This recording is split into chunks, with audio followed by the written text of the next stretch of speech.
welcome to another edition of the NCBI Podcast. I'm June Tinsley, Head of Communications and Advocacy with NCBI. And today, as my guest, I have Clare McLaughlin, who is an artist and a creator of the Seen Unseen project. And I'm delighted to have her join me to learn more about this amazing project. So thank you, Clare, for joining me. You're very welcome, June. Thank you. And before we get into the Seen Unseen project a little bit, can I ask you just to tell us a little bit about yourself, just to provide a bit of context? Yeah, absolutely, June. I suppose, I live in Bandon in West Cork. I have 2 adult children and twin grandchildren. So I'm interested in sport, tennis, golf, croquet. I play a little bit of bridge online. I do some sailing, reading, travel, but my absolute passion is art. And I suppose most recently, it's facilitating access to arts and culture for everybody, and in particular, the visually impaired community. You sound like a very, very busy lady indeed. I'm telling So obviously the Seen Unseen project, as you say, is targeted specifically at the visually impaired community. Some of our listeners might already be familiar with it. But I suppose just for the benefit of others, what was the inspiration behind developing this project? Well, June, I suppose when I was doing research for Seen Unseen, it started off as an interest in the sensory experience of art. So the art is based on the philosophy of art, and the senses were categorized as the visual being the primary sense, and the other bodily senses were considered not as important as the visual sense. However, there was a change of thinking, and it was because the majority of the philosophers promoted this idea of the visual being the top of the pyramid of the senses, that art areas like galleries and museums are such visual spaces. So in 2014, I researched throughout the world how visually impaired people accessed art, because this had a particular interest for me. And I think we all, like both visually impaired and sighted people, miss a lot by just concentrating on a visual sense, or the impression that a gallery is only for people who can see. And I think Seen Unseen has been instrumental in opening up that space to a more engaged experience for visually impaired people in particular, through adopting a more sensory experience of exhibitions, as opposed to a purely verbally described version. And that's where Seen Unseen came from in 2014. And I suppose, talk us through what kind of what would happen on for the visually impaired community attending one of the activities or exhibitions. Yeah, well, June, I suppose, first of all, there's at least one Seen Unseen event per month, and that ranges from galleries to arts and culture events, like we did Seen Unseen Goes Racing this year. Now what happens is people register with me, and they can do that by email to clare@seenunseen.ie. And then if they're coming in online, which Seen Unseen is now broadcasting to 3 continents, to visually impaired people in 3 continents. So they register with me, and then 6 weeks in advance of the event, I put together a tactile pack with sensory elements that I post out to the participants abroad. Now, it takes 6 weeks to get to Africa and America. The ones going more locally are 2 weeks out, but it's good to register early, because then the tactile packs are prepared and sent out well in advance, so that you have them to hand. That's for people joining online. For people coming to the gallery, they arrive at the gallery themselves. So the journey to the gallery is all part of it. They make their own arrangements to get there, and usually they meet up with friends. and it's a very sociable occasion. So they arrive at the gallery, there's a big welcome for them in the gallery space, and we would go through possibly 2, if not 3, of the exhibits in the current exhibition. We'd go through the overall sort of theme of the exhibition, but then we would explore 2 or 3 in detail. So your sighted person visiting a gallery, for instance, would only spend 30 seconds in front of an artwork, and they only go by the visual. The majority of people only go by just the visual, and if they don't like it, they just pass on. Whereas in a scene unseen exploration of an exhibition, we would go through an artwork in detail. We would discuss the artist, and sometimes the artist is actually speaking to us as well and engaging with us about their artwork, and that's really special. And of course, the most special thing is if you can touch the physical artwork, that you're in touch with the hand of the artist, and that's very special. And that is opening up a bit more. You know, a lot of galleries are very precious about artworks, and you know, I can totally understand that. But some artworks, maybe they don't need to be so precious about, especially sculptures that may have been outdoors, you know, and things like that. So it is opening up, and I think anybody attending a Scene Unseen event will greatly benefit. And if you, you know, you may not think you'd be interested in art, but like there's lots of facets to art. And art is really about thinking differently. So it's just opening our mind to exploring something different. And everybody is welcome. You don't need any experience of art whatsoever.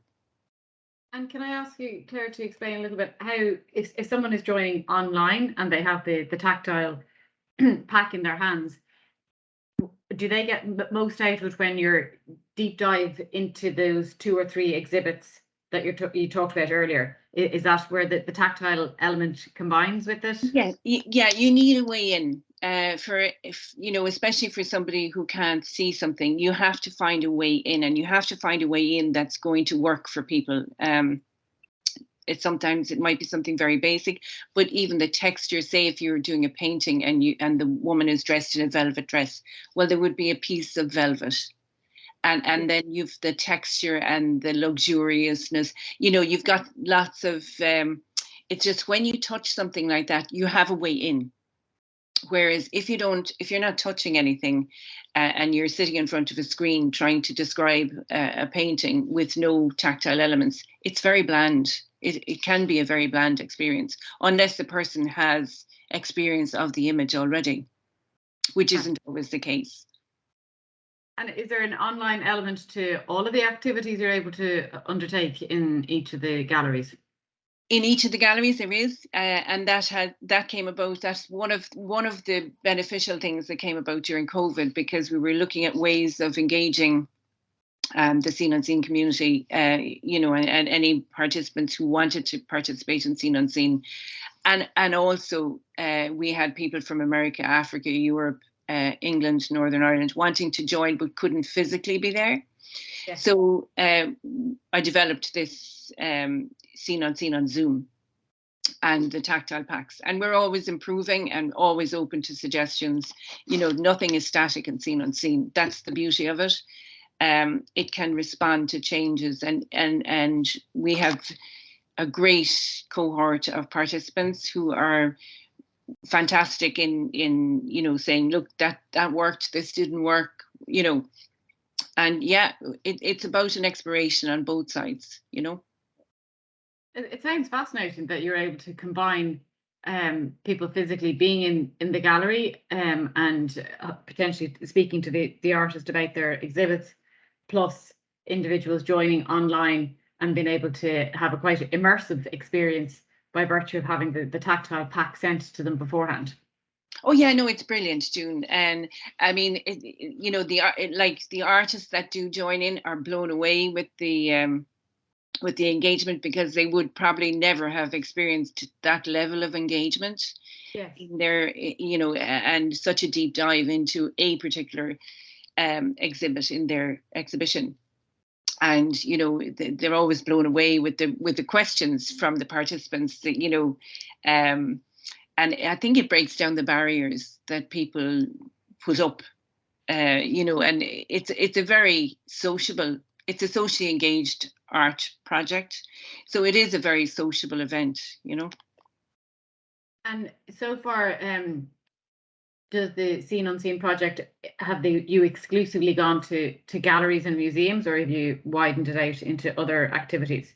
No, well, yeah, no, it's always open. I would look at areas where I think, okay, um, is there an application for Seen Unseen here? And this year, like after 2 years of planning, 2.5 years of planning, excuse me, we engaged with Horse Racing Ireland, and that was a fantastic event. There are two fantastic events. So we explored horse racing in a sensory way. So we went to a trainer's yard on the Tuesday the 2nd of August this year. We went to John O'Donoghue's trainer's yard in the Curragh. And then the following Saturday, we went to a race meeting in the Curragh.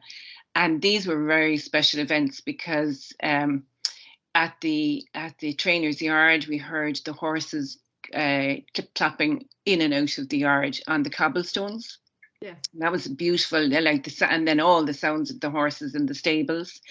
Then we had the smells of the leather and the tack and the textures of the silks, that the jockeys wear when they're going racing. And there was a farrier there that day who was shoeing one of the horses, and we had all of the sounds of that, plus the texture. The farrier brought along the different weights of shoes, the winter shoes and the racing shoes. So we were able to touch all those, and we actually got to touch a horse. We were up close and personal individually with one of the horses, a retired racehorse now, I might add, not a flighty one. And that was very special because a lot of the group, a lot of the participants would never have had an interaction with racing. They'd never have been in a trainer's yard. I think maybe one or two were, but other than that, no. And that was a very special bond. And horses are so intuitive. Yeah. So that was wonderful. And then the following Saturday we went to the races. So that was like a race day. We explored the parade ring. We met the CEO of the race course. The clerk of the course brought us out onto the racetrack. We experienced the finish line, where there's a slight difference in the cutting of the grass and then how they measure the finish line. So it was a super day. We also went to the bookies and heard all the banter. So it was absolutely wonderful, and a nice, a different experience, but part of arts and culture at the same time. Very much so. Yeah, very much so. And I suppose, is the Seen Unseen project funded by a particular local authority or the Arts Council or anything like that? Not at the moment. I'm in the process of engaging with sponsors for Seen Unseen, because it is about to get a whole lot bigger. And I need to share my skills with other people. So it's going to be on a different footing. And 2023 is already booked out for Seen Unseen. I do other art projects as well. So, but Seen Unseen has got particularly big. And it would be a shame for Seen Unseen to not grow. Exactly. Yeah. And because it has made a big difference in how galleries and museums and other institutions regard an experience. It's not a box ticking exercise. It's about a meaningful engagement with arts and culture for a visually impaired person, as opposed to a box ticking exercise. And I'll come back to that in a second, Claire, but I'm just curious, the venues that you visit, they seem to be countrywide, am I correct? Oh yeah, absolutely. Yeah. Northern Ireland, we've been to England. I'm actually going to the States. That's a different project, but I'm hoping to do some Seen Unseen events in the States as well in 2023. Because we have Seen Unseen participants in the States who haven't been to a live Seen Unseen. So the Irish participants would might travel, but they can always join online. So it's, Yes. it's a kind of a reverse thing. Yeah. Reciprocal, yeah, exactly. Yeah. And I suppose, given you have been involved in a number of the activities and trips, can I ask you which one would be your most memorable that you've undertaken, and why is it so memorable to you? Well, I suppose they were all very memorable. The first scene on scene was with Ed Harper from Cape Clear, and that was very special because it was the first, like I was kind of, so nervous about doing it, and then making sure everything was going well, and it was very good, and I learned an awful lot. And Ed was very good. He came to Skibbereen, and we explored a community art project.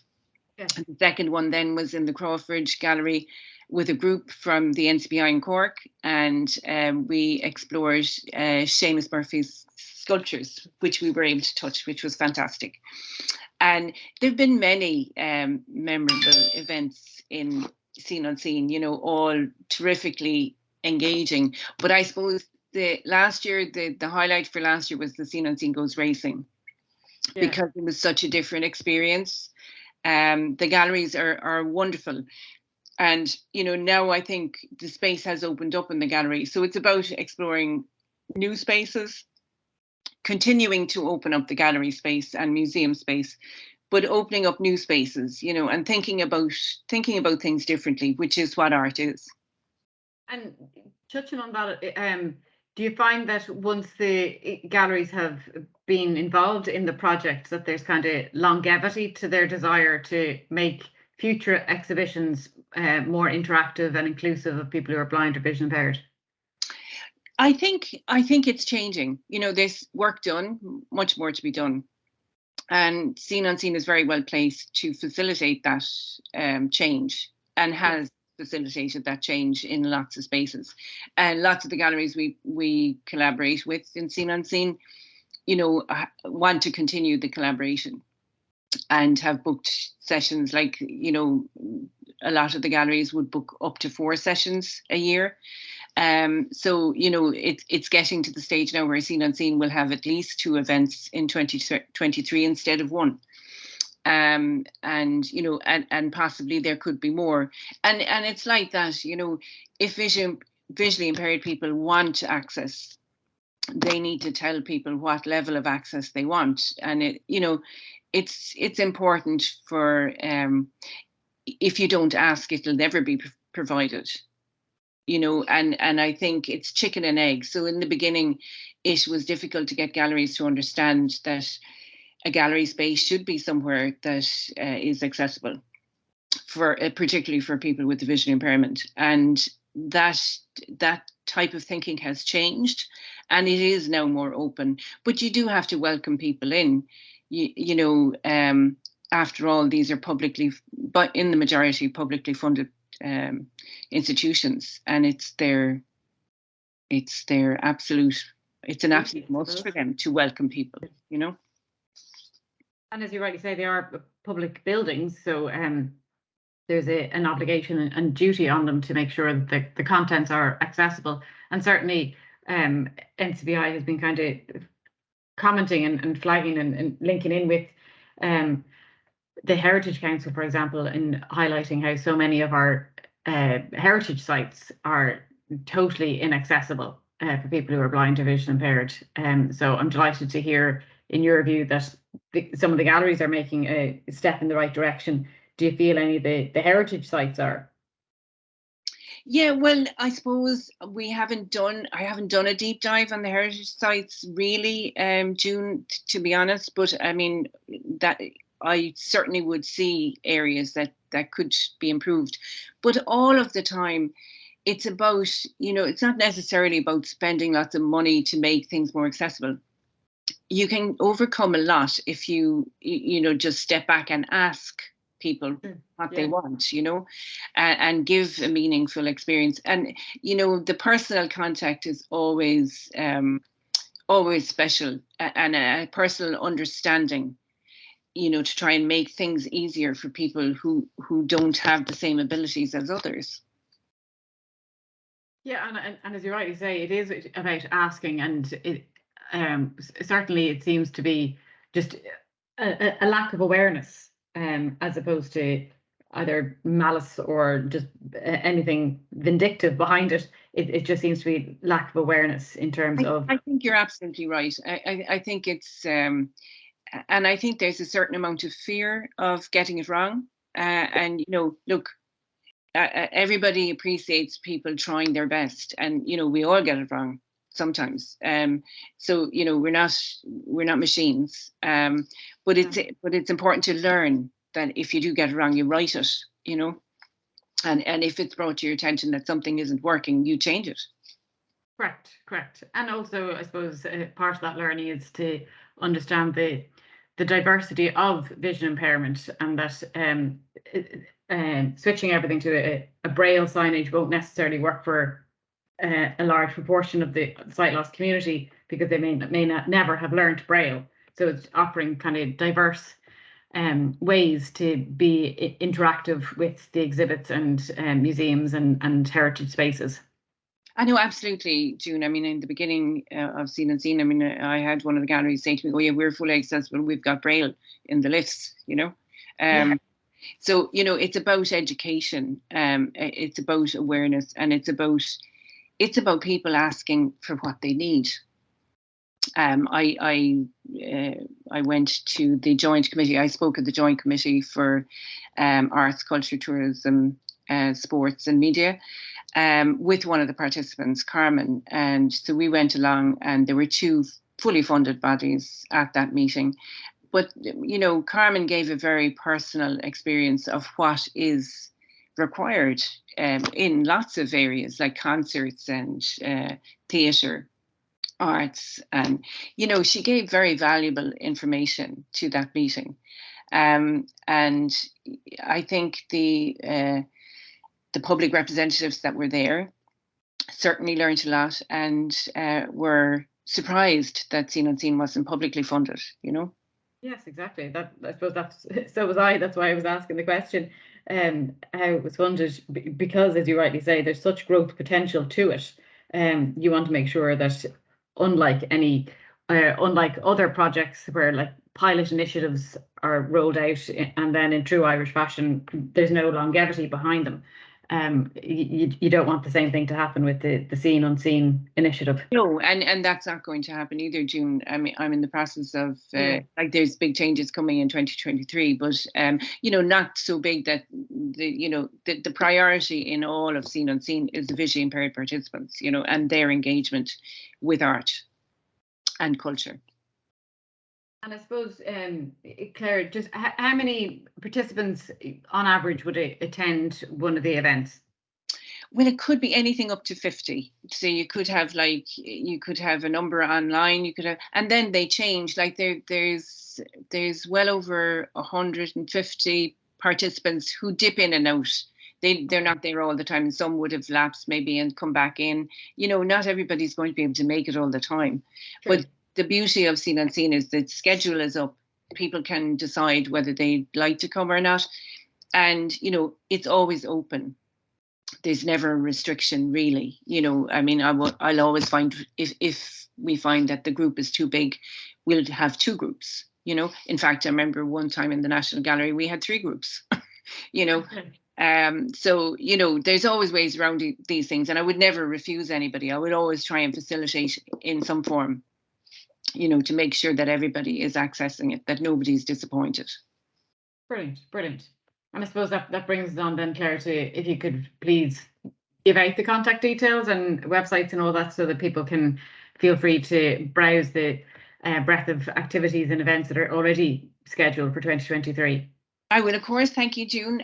If you have any queries or anything, if you'd like to register, there is an event on Friday in the Solstice Arts Centre in Navan at 2:30. You can join online or you can join in person. If you'd like, you'd be more than welcome. All you need to do is email Clare, CLARE, at seenunseen, SEENUNSEEN.ie. Then if you'd like more information on the Seen Unseen schedule, my website is artistclaremclaughlin.org. So that's artist, Clare, as in say Clare, Mac, McLaughlin.org. And the full list is there, and it is an accessible website. So, and my phone number is 086 309 1653 if anybody would like to speak to me, because I know some people find the computer a bit difficult. So there's no issue.